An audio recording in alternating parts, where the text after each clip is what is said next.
हजरत शीमा थी ना नबी पाक की रजाई हमशीरा हजरत हलीमा की, तो उनके सारा कबीला गिरफ्तार होके आया था। वो जब आई है ना नबी पाक के पास, तो हजरत अबू हुरैरा से कहने लगी हुजूर को जाके बस कान में कह दो कि हलीमा की बेटी आई। हजरत अबू हुरैरा कहते हैं हुजूर इतनी तेजी से उठे कि नबी पाक की चादर भी मिंबर पे रह गई। फिर हुजूर घर ले गए, फरमाया फातिमा और आयशा को बुलाओ, मेरी बहन आई है। मेरे महबूब करीम ने फरमाया तू अगर कहेगी ना तो मैं तेरे लिए मदीने में मकान बना दूंगा, तू यहीं रह जा। कहने लगी नहीं महबूबा वापस जाना। तो हुजूर से कहने लगी मेरा सारा कबीला गिरफ्तार है, इसे छोड़ दे। हजरत अबू हुरैरा कहते हैं हर काम हुजूर ने मशवरे से किया, पर जब बहन ने कहा ना छोड़ दे, और मैं कोई मशवरा नहीं, जैसे तू कहेगी वैसे ही हो जाएगा, जैसे तू कहेगी वैसे ही हो जाएगा, जिस तरह तू चाहेगी। कौन अशोई करेगा, कौन बात सुनेगा, कौन दुख किसी की। पगली बीबी, पागल औरत, देखे कभी पागलों को कोई वक्त देता? तो पागलों के पास बैठा, मैं बड़ा मसरूफ आदमी हूँ, मुझे तो सियाना बंदा मिलने आए तो मैं कहता मुख्तसर बात करना। एक पगली बीबी आई, पागल। हजरत अनस कहते हैं आके खड़ी, कहने या रसूलल्लाह मुझे काम है। पागल औरत। नबी करीम सल्लल्लाहु ताला अलैहि वसल्लम ने कहा क्या काम है? तो उसके मोहल्ले के लोग खड़े हो गए, कहने लगे हुजूर छोड़ेंगे तो दीवानी है, ऐसी बातें करती रहती है। जनाब अनस बिन मालिक फरमाते हैं हुजूर नाराज हुए, फरमाया तुमसे बात कर रही है कि मुझसे कर रही है? करने दो बातें, क्या बात है बता। कहने लगे हुजूर यहाँ नहीं करनी, मेरे साथ आए।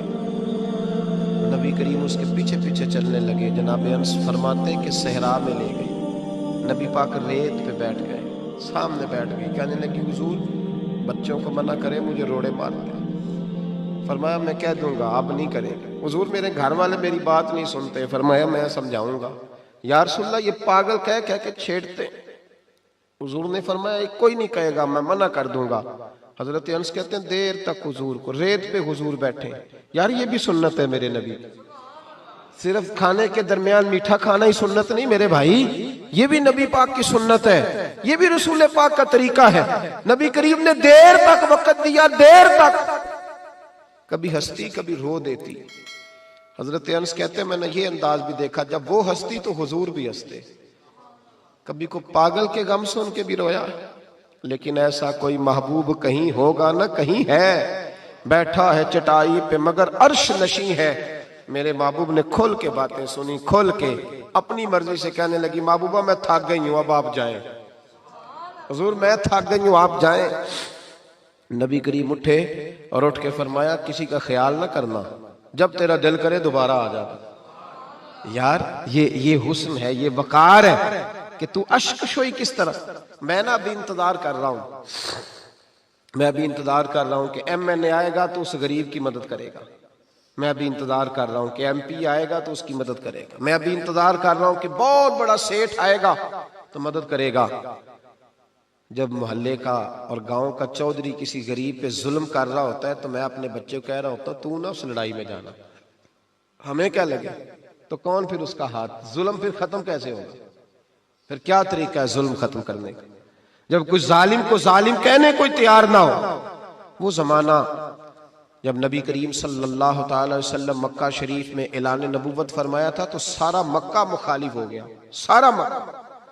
एक वक्त उरूज का होता है, एक वक्त ऐसा होता है जब गुर्बत होती है, इब्तदा होती है। इस्लाम पर गुर्बत का जमाना। कबीला बनु आराश का एक शख्स मक्के आया, वो कहता है मैं छोटा सा ताजर था। मेरी बातों की समझ तो आ रही है ना आप हजरात को? जो नहीं बोल रहे उन्हें भी आ रही है। अल्लाह ताला आपको जज़ा दे। बस एक दो बात और अर्ज करनी है आप हजरात। हजरत तारक बिन अब्दुल्ला रदी अल्लाह ताला अन्हु इसके रावी हैं, फरमाते हैं वो बनु आराश का रहने वाला शख्स आया। वो कहता मैं छोटा सा ताजर था, व्यापारी था। मैं गांव से जानवर ऊंट घोड़े खरीदा करता, मक्के में लाके बेचता, मदीने में ले जाके बेचता, ताइफ में। मैं एक दफा ना बड़े सुर्ख रंग के खूबसूरत 2 ऊंट मक्के लाया।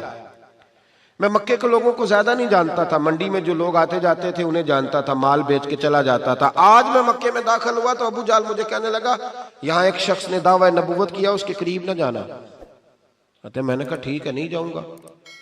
मैंने ऊंट दिखाए तो अबू जाल को पसंद आ गए, सौदा हो गया, ऊंट खरीद लिए। वो शख्स कहता है कि ऊंट खरीद के ना, तो कहने लगा फलां मोहल्ले की फलां गली के फलां कोने में मेरा घर है, कल आके पैसे ले जाना। कहते मैं अगले दिन पैसे लेने गया तो कहने लगा आज नहीं मेरे पास, कल आना। मैं अगले दिन फिर गया, पैसे, कहने लगा नहीं कल आना। होटल होते नहीं थे, मक्के में मेरा रिश्तेदार कोई नहीं था, मैं फुटपाथ पे सोता, जो चंद खजूरें और सिरका मेरे पास था वो पहले दिन ही खत्म हो गया। इन्वेस्टमेंट भी सारी वहीं लगी हुई थी, घर में बच्चे बच्चियां इंतजार कर रहे थे, मैं बड़ा मजबूर हुआ, थक गया। तीसरे दिन मैं गया तो मैंने कहा पैसे, कहने लगा कल आना। मैंने जरा दबा के बात की, मैंने कहा यार मेरी कोई पुप्पो तो रहती नहीं मक्का मुकरमा में, गरीब आदमी हूं, मेरे पैसे दे मैं जाऊं। जब दबा के बात की तो कहने लगा जा दौड़ जा, जहां से मिलते हैं ले ले, भाग जा। ये ताजर जब डूबते हैं ना तो माज़अल्लाह ताला कुछ तो ऐसे होते हैं जो खुदकुशी करके मर जाते हैं, इसलिए कि बड़े लोग इनके साथ वाबस्ता होते हैं। जब किसी की असल राह से डूब जाए, कहते हैं मैं कांपने लगा। मैंने पूछा लोगों से कि तुम्हारे चौधरी सरदार बड़े कहाँ बैठते हैं, तो कहा वो जो हर में मक्का के साथ टोलियां बना के बैठे हैं ना, वो सारे हमारे सरदार ही हैं। कहते मैं वहां गया, अबू सुफियान थे, अबू लहब था, उतबा, तैबा, शैबा, अबुल मुख्तरी, अखनस बिन शुरैक, सब बैठे। मैंने जाके कहा यारो मैं बनु अराश का रहने वाला हूँ, छोटा सा ताजर हूँ, 2 ऊंट यहाँ लाके बेच बैठा हूँ, तो एक शख्स ने खरीदे हैं, वो पैसे नहीं देता। कहते उतबा बोला या अबू सुफियान बोला, कौन है जो तेरे पैसे खा गया, ताकत है किसी की नाम ले। तो कहते मैंने कहा उसका नाम अबू जहल है। जब मैंने ये कहा ना तो कहने लगे ओहो वो तो पैसे नहीं मिलते तेरे, वो तो बड़ा गुंडा है, तू तो बहुत बड़े बदमाश के पास लग गया, वो तो नहीं पैसे मिलने लगे, कभी नहीं मिलते। फरमाते अब मैं कांपा, अब तो मेरी उम्मीदें टूटने लगी, अब मेरे आंसू छलकने लगे। तो एक शख्स ने ना मजाक किया, इधर देखिएगा मेरी तरफ, मजाक किया। कहते हैं सामने ना खाना काबा की दीवार के साथ टेक लगा के रसूल पाक तशरीफ फरमा थे, नबी करीम बैठे हुए थे, नबी करीम। तो एक बंदे ने माज़अल्लाह सुम्मा माज़अल्लाह नकले कुफ्र कुफ्र न बाशर, उसने ना मजाक किया, कहने लगा वो जो बंदा बैठा है वो तेरा मसला हल कर सकता है। कहते उसने मजाक किया, बाकी हंसने लगे। मुझे समझ ना आई कि भेजते भी हैं और मजाक भी उड़ाते हैं, लेकिन डूबते को तिनके का सहारा। मैं हुजूर अलैहिस्सलाम के करीब पहुंचा, नबी करीम कुछ वजीफा पढ़ रहे थे। ये गरीब आदमी ना बेचारा वजीर से भी डरता है तो पीर से भी डरता है कि कहीं तबीयत पे कोई चीज गिरा ना गुजर जाए। तो कहता है मैं डरते डरते ना पीछे बैठ गया कि फारिग होंगे तो मैं बात करूंगा। फरमाते मैं अभी पीछे बैठा ही था, पूरा बैठा भी नहीं था कि मेरे रसूल पाक ने मेरी तरफ तवज्जो फरमाई, रुख मेरी तरफ फेरा, 2 जुमले नबी पाक ने कहे तो मुझे यूं लगा जैसे परदेश में मुझे मां मिल गई हो। 2 जुमले। पहला फिक्रा हुजूर ने फरमाया परदेसी लगते हो, और दूसरा फिक्रा फरमाया परेशान लगते हो। फरमाते हैं बात छम छम मेरे आंसू गिरे, छम छम। और भाई कोई अपना मिले तो रोने का मजा आता है ना, कोई दुख पूछे तो फिर बंदा आंसू गिराए ना, हर एक को तो दुख सुनाए भी नहीं जाते।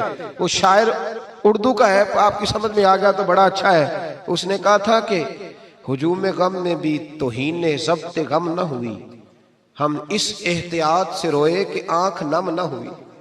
हुजूम गम में भी तौहीन ज़ब्त गम न हुई, हम इस एहतियात से रोए कि आंख नम न हुई। हम रोए भी हैं पर हमने कोशिश की है कि कोई हमारे आंसू न देके छुप छुपा के रोए। फरमाने लगे नबी रहमत सल्लल्लाहु अलैहि वसल्लम ने फरमाया परदेसी और परेशान लगते हो। कहते मैं जब रोया ना तो करीम रसूल ने काम भी नहीं पूछा, ये भी नहीं पूछा मसला क्या, मुझे तबकी दी। फरमाया चुप कर, रोता क्यों है, जैसे तू कहेगा वैसे ही हो जाएगा। क्या कहा बरेली के इमाम ने, फरमाने लगे गम ज़दों को रजा मुजदा दीजिए के है, जाओ ऐलान कर दो गम ज़दों को रजा मुजदा दीजिए के है, बेकसों का सहारा हमारा। नबी करीम ने फरमाया फिक्र न कर, जैसे तू कहेगा हो जाए। कहते हुजूर पहले मुझे घर लाए, सिरका खिलाया, खजूरें दी, दूध पिलाया, मैं 2-3 दिनों का भूखा था, मैंने राज राज के खाया। कहते जब मैं सैर हो गया ना मेरी तसल्ली हो गई। अब हुजूर ने फरमाया बता तेरा मसला क्या है। सारा इलाका किसी और तरफ है, शहर किसी और तरफ है, पर मेरे नबी हक के साथ है। हालात नहीं है इस वक्त के हक के साथ खड़ा हुआ जाए, पर हुजूर हक के साथ है। मेरे नबी करीम सैयद आलम सल्लल्लाहु ताला अलैहि वालैहि वसल्लम ने फरमाया, करीम रसूल फरमाने लगे क्या मसला है। अबू जाल पैसे नहीं देता। फरमाया उसने क्यों नहीं देने, देगा पैसे, क्यों नहीं देने पैसे। देख कुछ लोग ना कुछ लोग शराफत को बुजदली समझते हैं। वो एक दरवेश था तो किसी ने सख्त बात कर दी तो कहने लगा मेरे साथ सख्त बात ना कर, इट सिट ते पखड़ा कुआर गंदल असी होर भी बूटियां जानने हैं। इट सिट ते पखड़ा कुआर गंदल ते असी। और उसका तर्जमा इकबाल ने भी किया। इकबाल कहने लगे हो हल्का यारा तो बरेशम की तरह नरम, पर रिज़्मे हक व बातिल हो तो फौलाद है मोमिन। रिज़्मे हक व बातिल हो तो अशिद्दाउ अलल कुफ़ार रुहमाउ बैना, काफिर पे सख्त और आपस में रहम दिल, ये उसूल है मोमिन का। नबी करीम ने फरमाया क्यों नहीं पैसे देने, देगा। इन्नल्लज़ीना क़ालू रब्बुनल्लाहु सुम्मा इस्तक़ामू ततनज़्ज़लु अलैहिमुल मलाइका, जो रब का नाम लेके डट जाए अल्लाह उसकी मदद के लिए फरिश्तों का नुज़ूल फरमा दिया करता है। नबी करीम अलैहिस्सलाम साथ चले आहिस्ता आहिस्ता। और भाई काउंसलर रुका भी लिख दे तो उसकी मेहरबानी। वैसे तो काउंसलर के दरवाजे पे सवेरे को चला जाए ना गरीब आदमी, अमीर आदमी पे तो खैर पर्चा भी हो तो SHO साहब पूछते हैं चौधरी साहब दरखास्त आई होता की करना है, तो गरीब आदमी को ले जाते हैं। तो वो फिर जाता है बेचारा काउंसलर साहब के पास, चौधरी साहब के पास। तो फिर अंदर से पैगाम आता है कि चौधरी साहब टूथपेस्ट कर रहे हैं। फिर पैगाम आता है कि ब्रेड गर्म हो रहा है। फिर पता चलता है कि अब अखबार पढ़ रहे हैं। वो गरीब बाहर बैठा है। फिर बाहर आके पूछते हैं गाड़ी करा के लाए हो, वहां कैसे जाना है? वारस शाह मान करी ना वारसा दा, रब बेवारसा करके मार दाई। बेपरवाही वेख सज्जन दी जिथे किसे दी पेश ना जावे, ओने ताजा वाले दर दर रोले, ताजा वाले दर दर रोले ते मंगते आ तख्त बिठावे। ओ सजना किसे नु कारा मिलदा ही, कोई काबे ओ खाली आवे, डर उसकी बेनियाजी से। और बड़े बड़े हाजी नमाजी, नाराज ना होना मेरी बात, बड़े बड़े हाजी नमाजी हक की बात करनी होती है तो पीछे हट जाते हैं। एक बाबा बुल्ले शाह साहब की बात ना कर दूं दरमियान में। बाबा साहब ने बड़ा शिकवा किया, कहने लगे हाजी भी कीती जाते हो ते लहू भी पीती जाते हो, हाजी भी कीती जाते हो ते लहू भी पीती जाते हो, खो के माल यतीमां दा ते भेज मसीती जाते हो, फट दिलां दे सींदे नहीं ते टोपियां सीती जाते हो, नफ्स ते छुरी फेरदे नहीं ते दुंबे कीती जाते हो, फर्ज भुलाई बैठे हो ते नफला नीति जाते हो। ओ दसो ते सही बुल्ले शाह नू एक ही कीती जाते हो, ओ कुछ दसो ते सही बुल्ले शाह नू एक ही कीती। नबी करीम सल्लल्लाहु अलैहि वसल्लम ने फरमाया देने क्यों नहीं, हम हक के साथ। हुजूर साथ चले तो वो शख्स कहते हैं जब गली में हुजूर जा रहे थे ना तो मेरे दिल में ख्याल आ रहा था कि वो तो बड़ा बदमाश है और हुजूर तो बोलते भी धीमा धीमा है, वो तो बड़ा गुंडा है। और मैं 100 बातें करता तो हुजूर एक जवाब देते, नीची नजरों की शर्मो हया पर दुरूद, ऊंची बीनी की रिफत पे लाखों सलाम। तो महबूबे पाक कैसे बात करेंगे, वो तो बड़ा बेहया है। लेकिन कहते सारे रस्ते हुजूर ने कोई बात ना की, कख सवाद नहीं मिश्री अंदर, असा खंडा भी चक डिठियां, इन्हां सारियां शैवां नालों गल्लां सजन दियां मिठियां। ये किस किस्म का अजाब है? जुमे पड़ गई, टिड्डियां आ गई, ये अल्लाह ने अजाब नाजिल किया। जब वो अजाब में मुब्तला हुए तो मूसा अलैहिस्सलाम से कहा कि आप अल्लाह से दुआ करें कि हमसे ये अजाब टल जाए। अगर ऐसा हुआ तो हम ईमान ले आएंगे, बनी इसराइल को भी आज़ाद कर देंगे। लेकिन मूसा अलैहिस्सलाम की दुआ के नतीजे में जब अजाब टल जाने के बाद फिरौनी फिर अपने वादे से